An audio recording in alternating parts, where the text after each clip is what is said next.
Assalamualaikum warahmatullahi wabarakatuh. Perkenalkan, nama saya Pipita Sari dari jurusan Kesehatan Masyarakat Peminatan Gizi angkatan 2018. Baiklah, saya di sini akan mempresentasikan hasil tugas 5.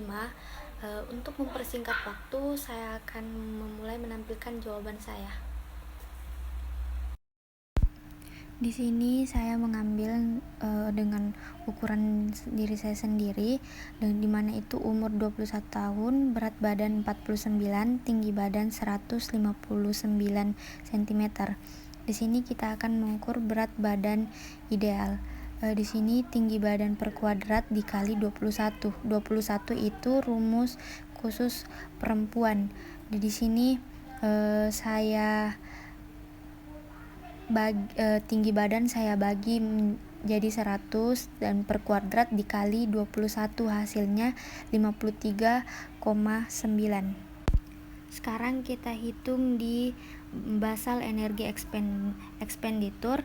Di sini 655 ditambah 9,66 dikali hasil dari berat badan ideal 53,9 ditambah 1,85 dikali tinggi badan 159 dikurang 4,68 dikali 21.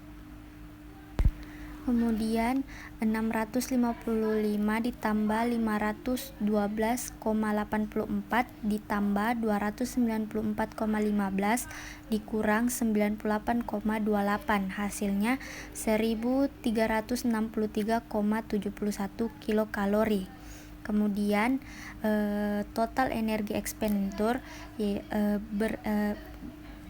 basal energi expenditure dikali faktor aktivitas dikali faktor stres, di mana hasil basal energi expenditure yaitu 1363,71 dikali faktor aktivitas itu 1,4 dan dikali faktor stres 1,3, hasilnya 2481,95 kilokalori, dibulatkan menjadi 2482 kilokalori. Kemudian selanjutnya perhitungan zat gizi makro. Di sini karbohidrat saya ambil 60% dikali hasil yang tadi total energi expenditure 2482 kilokalori sama dengan 1489 kilokalori dibagi 4, hasilnya 372,25 gram. Protein di sini saya ambil 20% dikali 2482 kilokalori, hasilnya 996 dibagi 4, hasilnya 124 gram. Kemudian lemak saya ambil 20% dikali 2482 kilokalori, hasilnya 496 dibagi 9, hasilnya 55,1 gram. Kemudian yang kedua, diketahui siklus menu yang digunakan adalah menu 5 hari dan ayam dan tahu digunakan sesuai frekuensi tugas sebelumnya. Kemudian standar porsi ayam 50 gram dan tahu 75 gram, DBD ayam 60% dan tahu 100%. Di sini jawab A. Frekuensi pemakaian BM ayam dan 1 siklus dalam kurun 5 hari. Frekuensi pemakaian BM ayam dalam 1 siklus 5 hari dikali standar porsi dikali jumlah putaran siklus dikali jumlah konsumen sama dengan 4 kali 50 gram dikali 6 dikali 410 orang, hasilnya 492.000 gram. B. Frekuensi pemakaian BM tahu dalam 1 siklus dalam kurung 5 hari sama dengan frekuensi pemakaian BM tahu dalam 1 siklus dikali standar porsi dikali jumlah putaran siklus dikali jumlah konsumen sama dengan 5 dikali 75 gram dikali 6 dikali 410, hasilnya 922.500 gram. Kemudian menghitung kebutuhan bahan makanan dalam sehari. Kebutuhan ayam dalam satu hari. Porsi pemakaian BM dalam sehari dikali standar porsi dikali jumlah konsumen sama dengan 1 dikali 50 gram dikali 410 orang. Hasilnya 20,500 gram dibulatkan dibagi 100, hasilnya 20,5 kg. B. Kebutuhan tahu dalam satu hari sama dengan 3 dikali 75 gram dikali 410 orang. Hasilnya 92.250 gram. Dibagi 100 berarti 92,25 kg. Di sini tabel bahan makanan, DBD, BDD, berat bersih, berat kotor, kebutuhan siklus, total 1 tahun, harga satuan, dan total harga. Di sini saya kasih masuk di bahan makanan itu ayam dan tahu. BDD-nya itu 60, berat bersihnya itu 51, berat kotornya 85. Dan di sini kebutuhan satu siklusnya itu 260.100.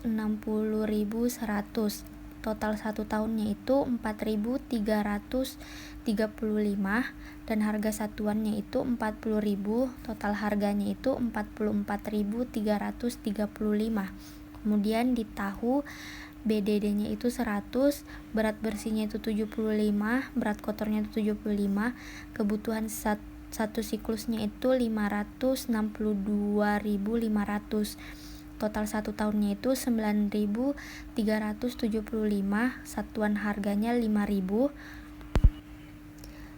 dan total harganya itu 14.375 rupiah. Kemudian nomor 3 itu faktor yang perlu dipertimbangkan pada saat dilakukan dalam penentuan jumlah produksi, yaitu 1. Menetapkan karakteristik produk. Karakteristik produk pada penyelenggaraan makanan institusi atau PMI memegang kunci yang utama bagi proses penetapan jumlah produksi. 2. Menetapkan karakteristik proses produksi. Karakteristik proses produksi berkaitan mulai dari metode persiapan dan pengolahan makanan yang dikehendaki sesuai dengan standar resep yang dipilih dari menu yang dibuat, peralatan yang dibutuhkan, tenaga yang mengerjakan, dan waktu yang dibutuhkan. Kesemua rangkaian ini sebaiknya diiringi dengan prinsip-prinsip GMP, Good Manufacturing Practice, sehingga menjamin keamanan makanan selama proses produksi. 3. Memperkirakan atau estimasi jumlah porsi makanan yang diproduksi juga menjadi kegiatan penting dalam menetapkan jumlah produksi makanan yang tidak ringan dan sederhana masalahnya. Pada penyelenggaraan makanan institusi yang bersifat komersial ataupun rumah sakit, jumlah porsi yang harus diestimasikan untuk produksi dari hari ke hari tentunya tidak bisa sama, tergantung dari kondisi, jenis, dan jumlah konsumen yang dilayani. 4. Menetapkan standar kualitas, nilai, dan mutu gizi. Aman dan memenuhi daya terima. Dalam penetapan jumlah yang akan diproduksi tidak boleh dikesampingkan standar dari kualitas produk. Produk yang dihasilkan selain harus tepat dalam jumlah yang dibutuhkan juga tepat dalam kualitas, sehingga produksi menjadi sesuai target yang sesuai dengan harapan manajemen juga konsumen. 5. Mengendalikan biaya atau dana.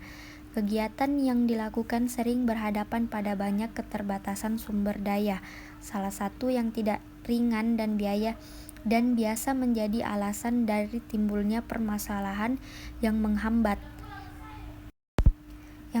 kelancaran perjalanan suatu institusi adalah pada dana yang dalam materi cash flow, berkaitan dengan sumber pembelanjaan atau biaya. Kemudian nomor 4, rumah sakit. Untuk institusi rumah sakit dapat menggunakan data jumlah pasien setiap hari berdasarkan BOR atau Bed Occupation Rate rumah sakit. Yang B, pada penyelenggaraan makanan institusi sekolah, jumlah siswa yang terdaftar, jumlah siswa yang membeli makanan, menu ala carte, menu pilihan yang terjual dalam periode dalam waktu makan, jumlah guru dan karyawan yang membeli makanan. C. Pada penyelenggaraan makanan institusi komersial untuk institusi komersial seperti restoran, rumah makan, dan sejenisnya dalam memperkirakan jumlah produksi dapat menggunakan data rata-rata jumlah konsumen yang dilayani. Kemudian jumlah item menu atau makanan minuman yang terjual dalam periode tertentu. Kemudian yang terakhir itu yang kelima, persyaratan dan standar kualitas produk makanan. A. Nilai gizinya tercapai sesuai dengan kecukupan gizi yang dianjurkan.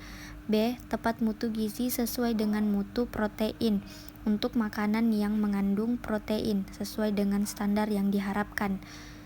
C. Produk memenuhi keamanan pangan sehingga tidak sampai menimbulkan keracunan makanan bahkan sampai pada kondisi sakit atau kematian. Dan D. Produk yang dihasilkan juga harus dapat diterima atau WOTS makanan rendah, mengacu pada standar pelayanan minimal di rumah sakit. WOTS tidak boleh lebih dari 20%. Ya, itulah tadi hasil presentasi saya. Lebih dan kurangnya mohon dimaafkan. Semoga bermanfaat untuk kita semua. Wabillahi wa taufiq wal hidayah. Wassalamualaikum warahmatullahi wabarakatuh.